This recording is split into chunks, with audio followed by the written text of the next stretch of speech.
Alright, hey everybody, welcome back to the channel. Welcome back to Young Money Investments. In today's video, we are going to be talking about my most recent win day trading penny stocks. We're going to be talking about ticker symbol APRN. We're going to be talking about my strategy and what has worked for me time and time again. This summer, I've been pretty conservative when it comes to taking short trades because the markets have been very unpredictable. And so I haven't really done one in probably a couple weeks now. But I finally decided, you know what, there's a good setup, there was a chart pattern that I liked, and I think this is really the important part of this video is finding those ticker symbols that are going to most likely be able to bring you the most profit. And so in today's video, we're gonna be talking about that strategy, what works for me, and I think that is probably the most important thing that I want to give to you is you, yes, you as a trader, as a new investor, as a new trader, are literally one strategy away from being a profitable and successful day trader. In today's video, I want to cover all that. Let's jump into it.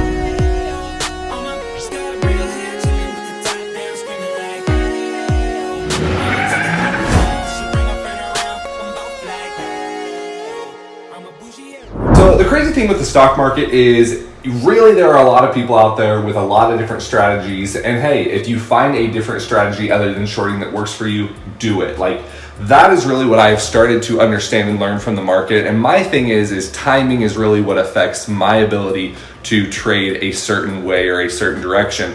You know, it would be nice where I could day trade 24/7, but the reality is I don't have the time to be in front of the computer all day doing that on a consistent basis, especially with my summer job that I have out here. I just can't do it. And so shorting is not really possible to do all the time. That's why I do long-term investing. That's why I do options. That's why I do swing trading.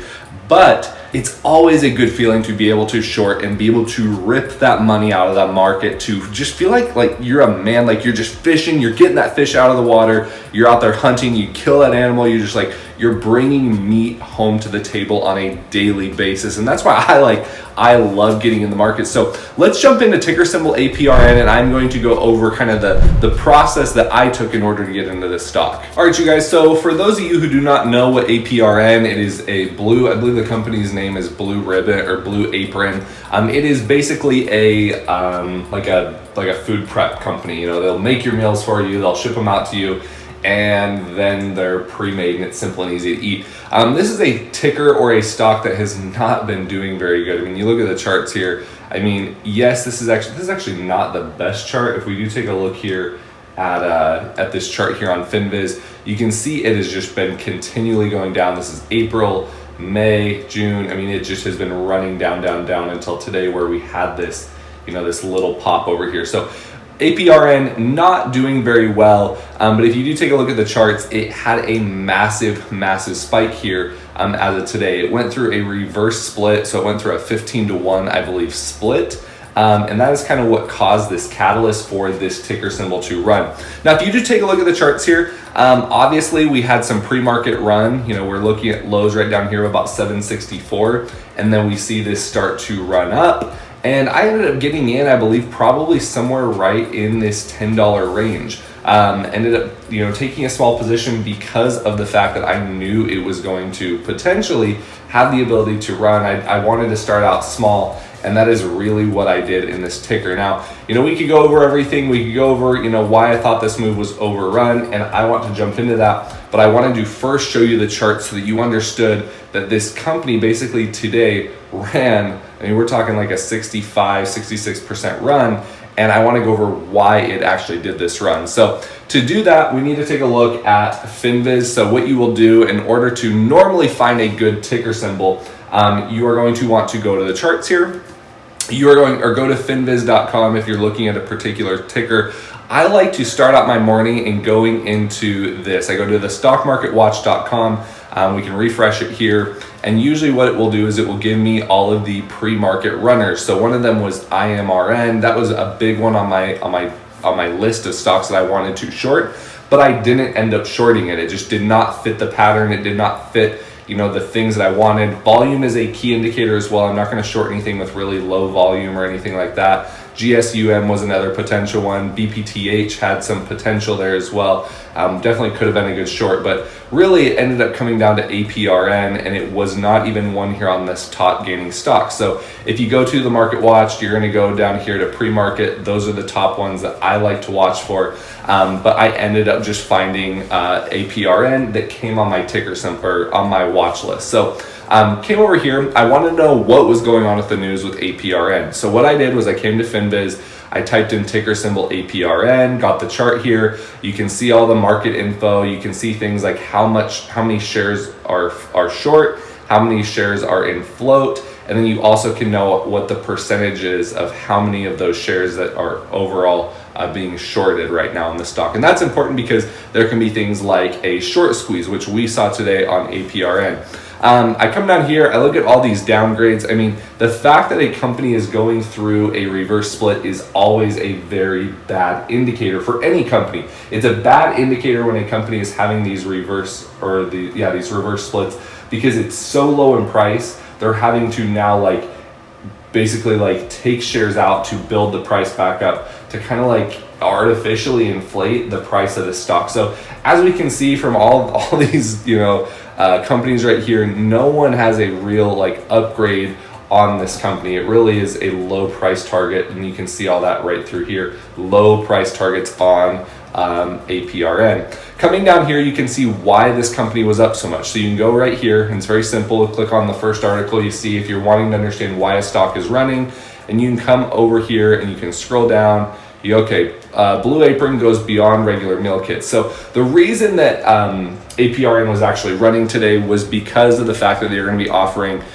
some of that fake artificial meat from BYND or Beyond Meats, a company that I believe is already overvalued. And literally this company was running 20+% when I saw this article. And I go, it doesn't make sense. It does not make sense to me that on simple news that Blue Apron is offering alternative non-meat products in its lineup of foods, that it should run over 20%. At that point, I think it was 30%, and then it was at 40%. I was like, okay, 30 to 40%, it's time to short. Even if I have to hold this overnight, this is really a overblown move when we're talking about $9 to $10 that this stock was up at that point for me. So at that point, what I'm doing when I finally realized that, this is definitely a company that I want to get in short, I'm taking a look at the RSI. RSI is always a big indicator for me in deciding, is this a move that I want to get in? Is it a move that I want to get out of? And so I ended up taking just a decent sized position, getting in somewhere right around that,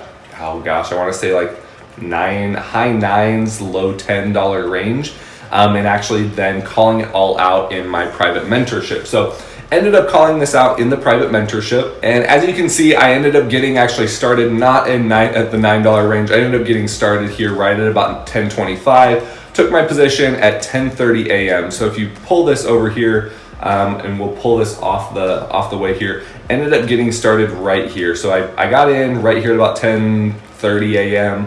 And took my first little position. So had my first position at 10:25, ended up coming down here 10:45 a.m., added at 11:10, only holding 200 shares. My average entry was 10.69 at that point, and I just continued throughout the day, updating everyone where I could see it at $12.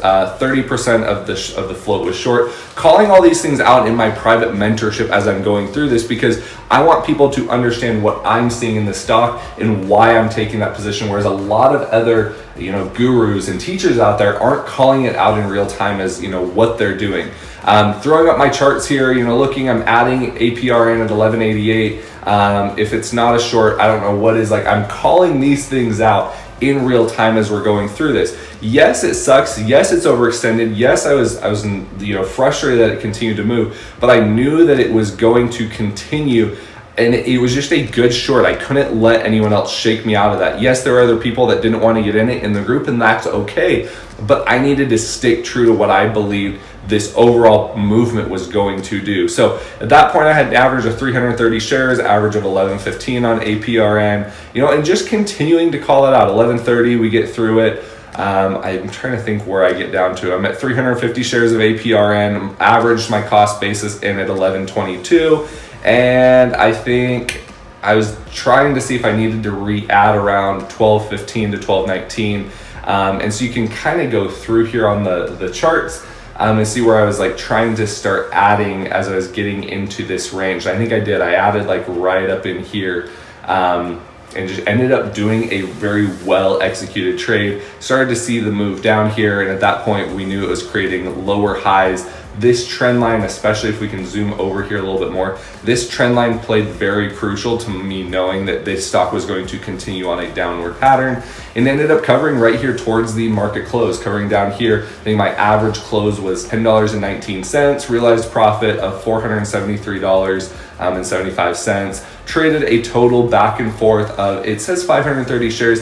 This is because I'm embarrassed about this, but the reason it says that it was 530 shares is right here in the after hours trading. I ended up re-shorting 125 shares on accident when I meant to cover. I hit the short button instead of covering. So that was my bad. We all make mistakes here.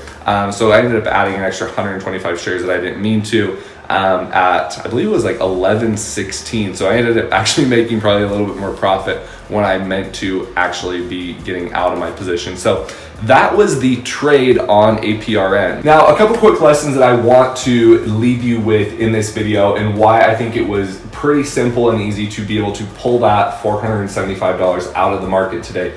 The biggest reason was I was able to stay patient. I think in realizing what I've been through with the big wins and big losses is I needed to start off small and not oversize into this position, even though, you know, my account could have potentially handled a larger position, where I basically have not been shorting a whole bunch lately because of the risk in the market. I needed to start off with a smaller position. I was able to keep my head level and stay in the game, whereas if you take a larger position in the beginning, you can't afford to continue to add. And so that was one of the big things I think I did well in this particular trade. Another good thing that I think I saw myself doing in this trade was not listening to what others were saying. Yeah, this thing could have definitely ran all the way up to $15, but that was, again, part of my risk management. I knew that this company was running on garbage news, so I did my due diligence in knowing what the company was doing and why this company was running. That was another big indicator. The downgrades, the stock price, really, all the analysts even were saying that the stock price should have been much lower. You know, they have like a $3 to $4 price target on it. It really is not a company that is doing great in such a crowded segment. And yes, we are day trading this company. Yes, we are not looking for the macro, you know, like overall, you know, shorting this company for days or even weeks. We're shorting it for the short term. But with that being said, all those people that are buying that company as it's going up, they eventually want to get out of this. They don't want to hold this company long term because they also know that the financials aren't there. This company is not a sound company. You're buying a garbage company, at least until they end up showing that they can be profitable and consistently do good things. And so that was another big strategy that I had playing in my mind, is this company is going to have bag holders that towards the end of the day are going to be selling out and getting out of their particular shares. So I hope that was helpful. I hope that you found some insight into why I do the things that I do. If you would like to get involved in my course, my private mentorship, those links are down in the description. If you've not already, hit that subscribe button, hit the thumbs up button. I would love to provide you with more content. If you have more questions about shorting, about any of the stuff that I've talked about in today's video, leave that down in the comment section, and I will catch you guys in the next video. See you later. Bye.